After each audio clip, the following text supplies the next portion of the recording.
오늘 성령님 인도하심을 믿어야 합니다 라는 주제로 말씀을 전하고자 합니다. 첫 번째로 성령님은 형통하게 하십니다.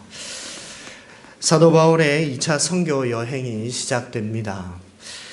그가 1차 선교 때에 세웠던 교회를 돌아보고자 했던 그 계획을 세웠지만 성령님이 그 계획대로 인도하지 않으시고 서쪽으로 가게 하셨습니다.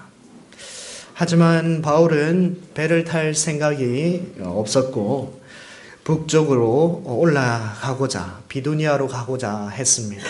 하지만 예수의 영이 이것도 허락하지 않으셨습니다. 결국 바울은 밤에 환상 가운데 마게도냐 사람, 그 사람이 나타나서 우리를 도우라라는 환상을 보고 마게도냐로 가고자 힘을 씁니다. 급히 드로아로 내려가고 배를 타고 사모드라게를 지나 이튿날 네아폴리에 도착합니다.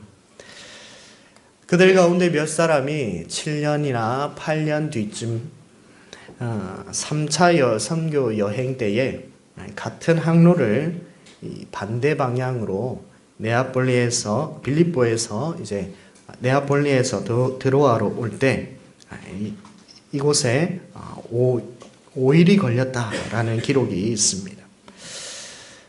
그런데 오늘 본문에서 이틀 만에 도착했다는 것은 아마도 이 바울 일행이 순풍을 타고 네아폴리로 갔음이 틀림이 없습니다.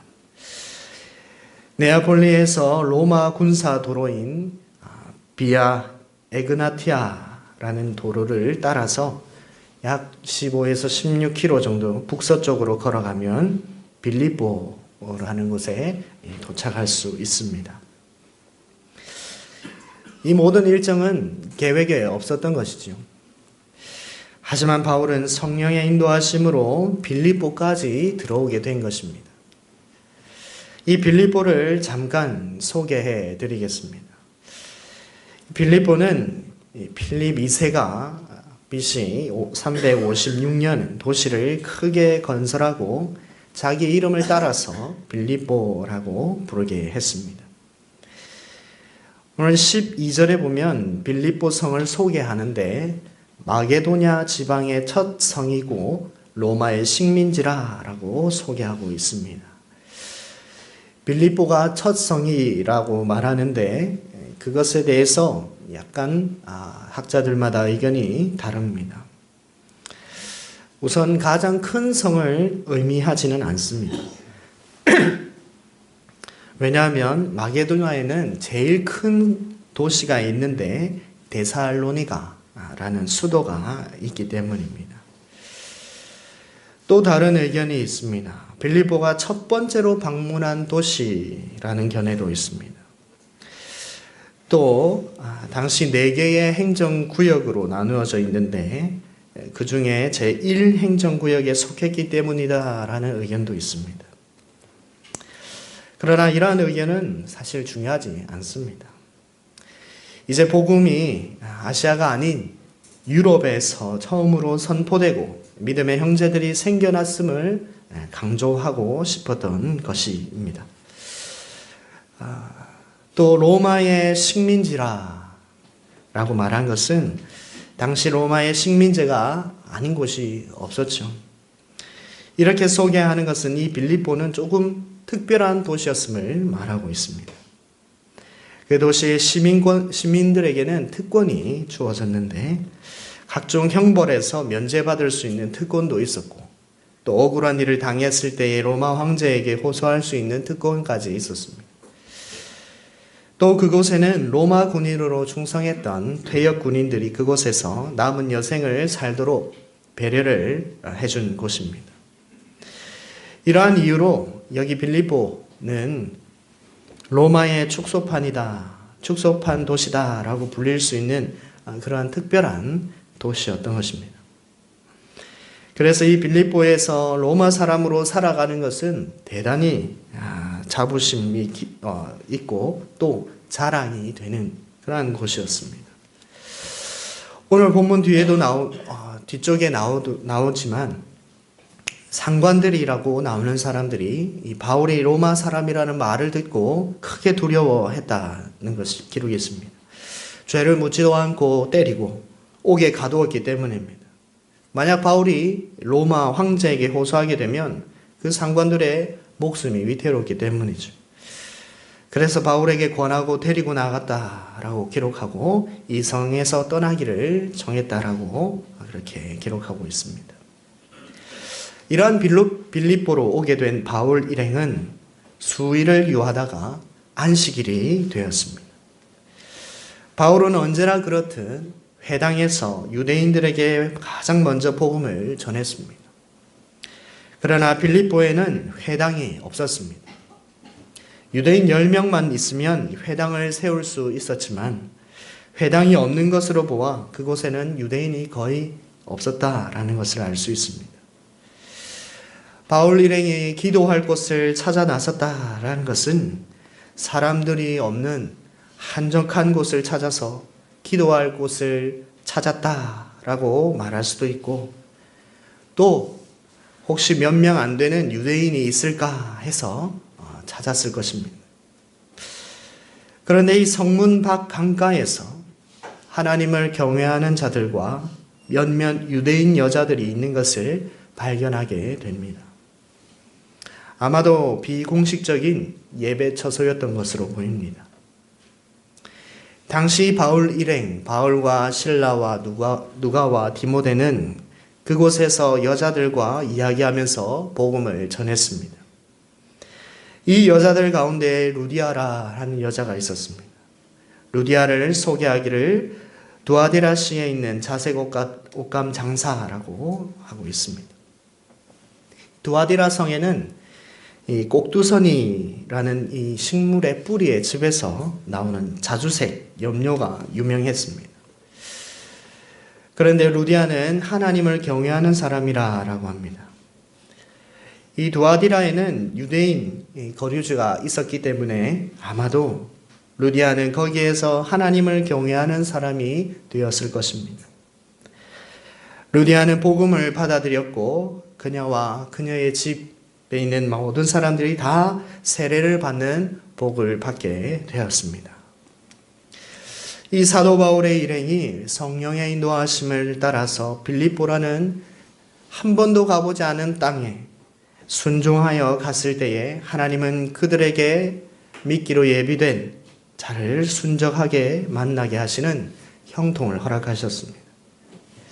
마치 아브라함의 늙은 종이 이삭의 아내를 얻기 위하여 먼 길을 갔을 때에 리브가를 순적하게 만났던 것처럼 그들이 이 빌립보를 알지도 못한 채 수일이 되지 않아 교회가 세워지고 또 그곳에 믿는 사람이 생겨났다라는 것은 아주 놀라운 일입니다.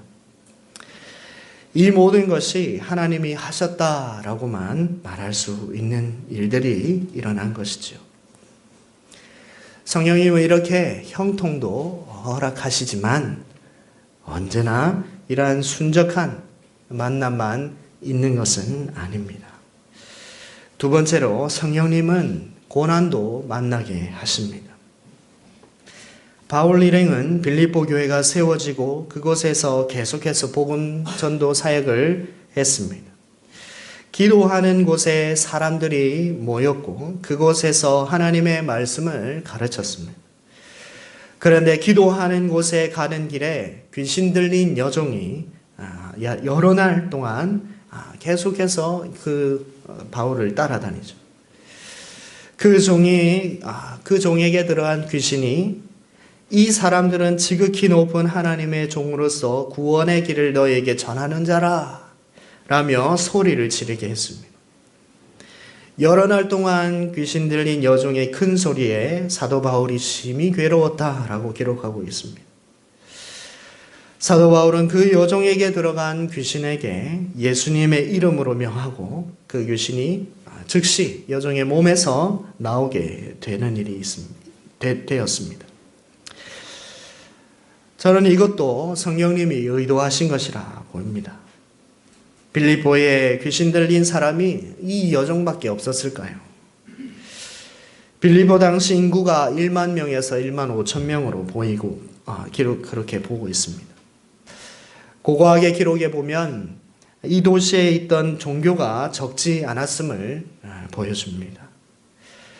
같은 시대에 예수님이 사역했던 갈릴리, 인구도 작았지만 적지 않은 귀신 들린 사람들이 예수님에게 찾아왔음을 복음서를 통해 우리는 볼 수 있습니다. 그리고 그 요정이 여러 날 동안 바울을 따라다니며 소리를 질렀다라는 것도 귀신을 내어 쫓아달라라는 부르짖음이었는지도 모릅니다. 이 여종이 점을 치는 특수한 위치에 있었음을 성령님께서 아마 이용하신 것 같습니다. 바울이 그 여종의 몸에서 귀신을 쫓아내자 그 여종의 주인들이 가만히 있지 않았습니다. 자신들의 소득원이 사라지게 되었으니 화가 나는 것이 당연한 것이죠. 그리고 바울과 실라를 잡아 로마인의 성읍에 소동을 일으키는 유대인이라고 고소를 하게 됩니다. 바울의 일행 중에 누가와 디모데도 같이 있었는데 왜 잡혀가지 않았을까? 누가는 이방인이고 디모데도 반이방인이었기 때문입니다. 생김새가 달랐기 때문에 바울과 실라만 잡았을 것 같습니다. 상관들이 고소의 이유도 묻지 않고 재판도 없이 바로 옷을 찢고 때리고 매로 치고 옥에 가두게 합니다. 바울 일행은 빌립보까지 성령의 인도하심을 받아 왔습니다. 그리고 수일 만에 빌립보 교회가 탄생했고 제2차 선교 여행은 이렇게 순적하게 진행되는 듯 했습니다. 그러나 곧 문제가 생겼고 옷이 찢기고 매를 맞고 옥에 갇히게 되었습니다. 1차 선교 여행 때 루스드라에서 돌에 맞아 죽을 뻔했고 이제는 억울하게 매 맞고 옥에 갇히게 되었습니다. 만약 우리가 이런 일을 당했다면 어떻게 했을까요? 전도지를 나눠주며 복음을 전하는데 만약에 그런 일을 당했다. 누가 침을 뱉고 뺨을 때렸다. 어떻게 하시겠습니까? 하나님을 원망하지 않겠습니까? 성령님이 인도하셨는데 매 맞고 옥에 갇힌다. 얼마나 하나님이 원망되겠습니까? 그러나 바울과 실라는 옥에 갇혀서 기도하고 하나님을 찬송했다라고 기록하고 있습니다.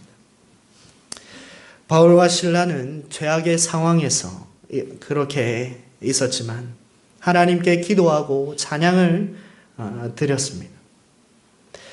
그들은 성령님이 이곳으로 인도하셨음을 믿고 있었기 때문입니다. 이것을 통해서 분명히 하나님께서 일하시리라 믿었던 것이죠. 비록 자기의 상황은 매맞고 발에 착고가 채워지고 컴컴하고 축축한 옥에 갇혀 있지만 이 상황을 통해서 분명히 하나님이 일하신다라는 믿음이 있었던 것입니다.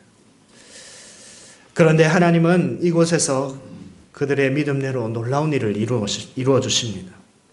갑자기 큰 지진이 나서 옥토가 움직이고 문이 다 열리고 모든 사람들의 매인 것이 다 벗어지게 되었습니다.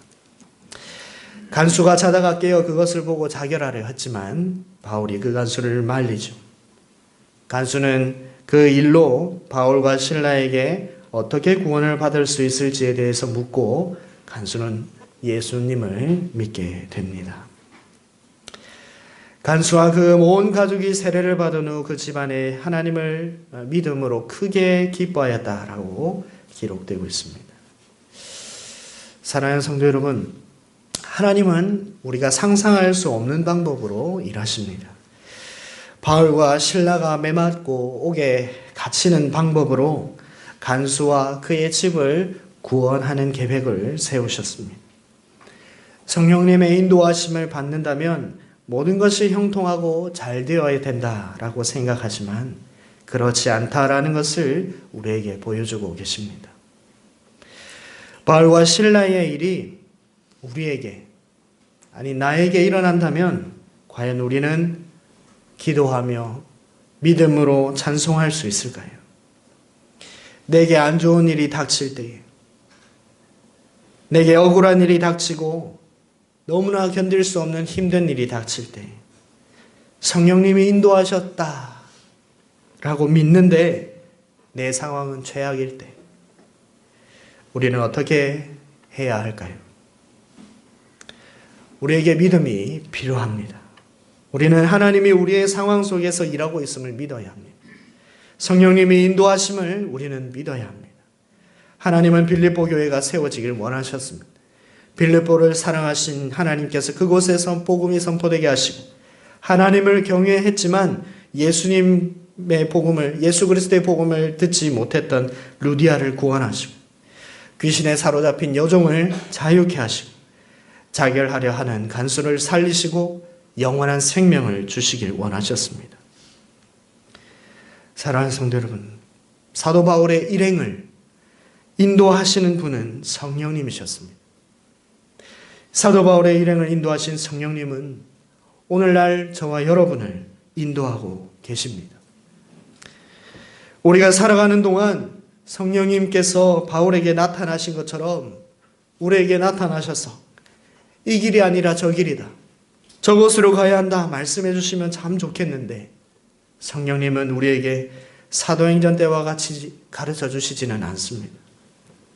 그러면 우리는 어떻게 성령의 인도하심을 받을 수 있을까요? 1차적으로는 하나님의 말씀으로 우리를 인도하십니다. 하나님이 우리에게 주신 이 말씀을 통해서 우리는 바른 길을, 옳은 길을 선택할 수 있습니다. 2차적으로는 설교 말씀을 통해서 우리를 인도하십니다. 하나님이 세우신 설교자를 통해서 하나님은 우리에게 응답하시고 또 우리의 길을 인도해 나가십니다. 또 환경적으로 우리를 인도해 나가십니다. 내가 의도하지는 않았지만 상황이 나를 어디로 이끌고 갈 때가 있습니다. 저항할 수도 없이 내 상황이 나를 인도할 때에 우리는 어떻게 해야 할까요? 하나님이 이 상황에서 나에게 하시는 말씀이 있구나, 나에게 주시는 메시지가 있구나, 그러한 믿음을 가지고 이 상황에서 인내하며 하나님께 집중하고 더 기도함으로써 하나님의 뜻을 깨달을 수 있도록 부르짖어야 합니다. 바울과 실라에게 닥친 고난이 간수를 구원하는 하나님의 방법이셨던 것 같이 우리가 당하는 고난을 통해서 하나님은 놀라운 계획을 진행해 나가고 계실 수 있습니다. 우리의 삶이 하나님이 기뻐하는 삶이 되기 위해서는 항상 성령의 인도하심을 받아야 될 줄 믿습니다.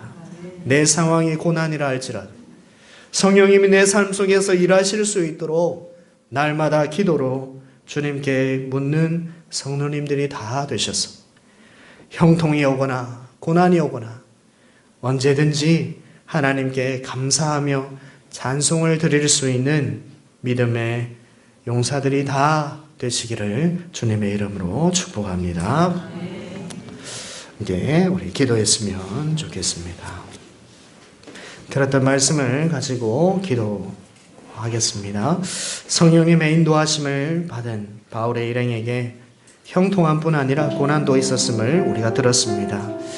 내 삶에 찾아오는 고난을 불평하고 원망할 것이 아니라 이 고난을 통해서 하나님이 분명한 메시지가 있고 분명한 계획이 있다는 것을 믿고 인내하며 기도하고 찬송할 수 있도록 믿음을 허락해달라고 함께 기도하시고, 형통함을 주실 때에 누구나 찬송할 수 있지만 내 상황이 최악의 상황이고 내 평생에 가장 불행한 때가 올 때 기도하며 찬송할 수 있어야 할 것입니다.